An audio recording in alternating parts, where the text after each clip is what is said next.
Bismillahirrahmanirrahim. Nabi Adam alaihissalam diberikan keturunan secara silang. Maksudnya, dengan sekali mengandung, istrinya melahirkan kembar dua, laki-laki dan perempuan. Kelahiran pertama adalah Qabil dan saudara perempuannya, sedangkan yang dilahirkan berikutnya adalah Habil dan saudara perempuannya.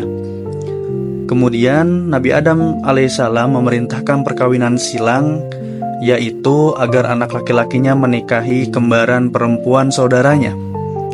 Qabil diperintahkan untuk menikahi kembaran Habil dan Habil diperintahkan menikahi saudara perempuan Qabil. Namun Qabil lebih memilih saudara perempuan kembarannya sendiri untuk dinikahi karena dia lebih cantik. Karenanya dia menolak perintah Nabi Adam alaihissalam. Lalu Nabi Adam alaihissalam memerintahkan keduanya agar masing-masing menyerahkan kurban. Habil menyerahkan seekor domba gemuk karena beliau memiliki ternak domba, sedangkan Qabil mengorbankan hasil tanaman yang sudah buruk. Kemudian turunlah api melumatkan kurban yang dipersembahkan Habil sebagai tanda bahwa kurbannya telah diterima, dan membiarkan kurban yang dipersembahkan Qabil sebagai tanda bahwa kurbannya tertolak. Qabil marah dan berkata, "Aku pasti membunuhmu." Sebagaimana Allah Ta'ala kisahkan dalam Quran dalam surat Al-Maidah ayat 27, ceritakanlah kepada mereka kisah kedua putra Adam, Habil dan Qabil, menurut yang sebenarnya. Ketika keduanya mempersembahkan korban, maka diterima dari salah seorang dari mereka berdua dan tidak diterima dari yang lain. Kemudian Qabil berkata, "Aku pasti membunuhmu." Habil sendiri tidak meladeni niat buruk Qabil. Dia tidak ingin melakukan hal yang sama sebagaimana keinginan Qabil, karena dirinya takut kepada Allah Subhanahu wa Ta'ala. Hal tersebut menunjukkan keluhuran budinya dan takutnya kepada Allah Subhanahu wa Ta'ala.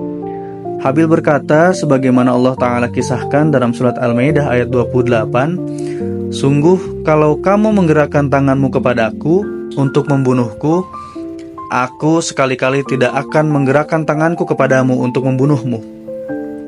Sesungguhnya aku takut kepada Allah Subhanahu wa Ta'ala, Tuhan seluruh alam." Akhirnya Qabil memenuhi hawa nafsunya dengan membunuh Habil. Namun setelah itu dia menyesal dan tidak tahu apa yang harus diperbuat terhadap jenazah adiknya. Maka ia membawa jenazah sang adik di atas punggungnya ke sana kemari. Kemudian Allah Subhanahu wa Ta'ala mengutus dua burung gagak yang berkelahi. Yang satu berhasil membunuh yang lain. Setelah itu burung tersebut turun ke tanah dan menggali lubang, kemudian meletakkan burung yang mati di lubang tersebut, kemudian menimbunnya dengan tanah. Maka setelah itu Qabil mendapatkan inspirasi untuk meniru apa yang dilakukan burung gagak tersebut. Firman Allah Subhanahu wa Ta'ala dalam surat Al-Maidah ayat 31, "Kemudian Allah menyuruh seekor gagak menggali-gali di bumi untuk memperlihatkan kepada Qabil bagaimana seharusnya menguburkan mayat saudaranya. Qabil berkata, 'Celaka aku, mengapa aku tidak mampu berbuat seperti burung gagak ini? Lalu aku dapat menguburkan mayat saudaraku ini.' Karena itu jadilah dia seorang di antara orang-orang yang menyesal." Rasulullah SAW bersabda, "La tuqtalu nafsun zulman illa kana ala ibni adama al-awwali kiflun min damiha li'annaha awwalun man sanna al-qatla." Muttafaqun alaih. Setiap anak Adam yang terbunuh secara zalim, maka anak Adam pertama turut menanggung darahnya atau dosanya, karena dialah yang pertama mencontohkan pembunuhan. Nabi Adam alaihissalam sangat sedih atas peristiwa yang terjadi pada Habil. Namun demikian, setelah itu Adam alaihissalam dikaruniakan keturunan yang sangat banyak. Ada yang mengatakan bahwa anaknya berjumlah 40 dari 20 kelahiran. Ada pula yang mengatakan bahwa istrinya melahirkan sebanyak 120 kali. Setiap kali melahirkan, anaknya terdiri dari dua pasang anak laki-laki dan perempuan. Hal tersebut dimungkinkan karena usia Adam mencapai ratusan tahun.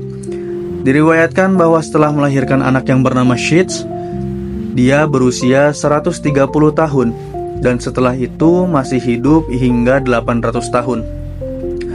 Kemudian dari anak-anaknya tersebut lahirlah cucu-cucunya, dan seterusnya hingga tersebarlah umat manusia hingga sekarang.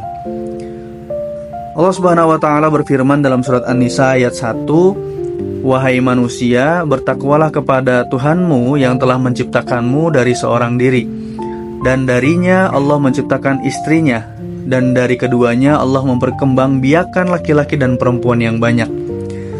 Ahli sejarah mengatakan bahwa sebelum meninggal, Nabi Adam alaihissalam sempat melihat keturunannya beranak cucu hingga berjumlah 400.000 orang. Wallahu a'lam bishshawab.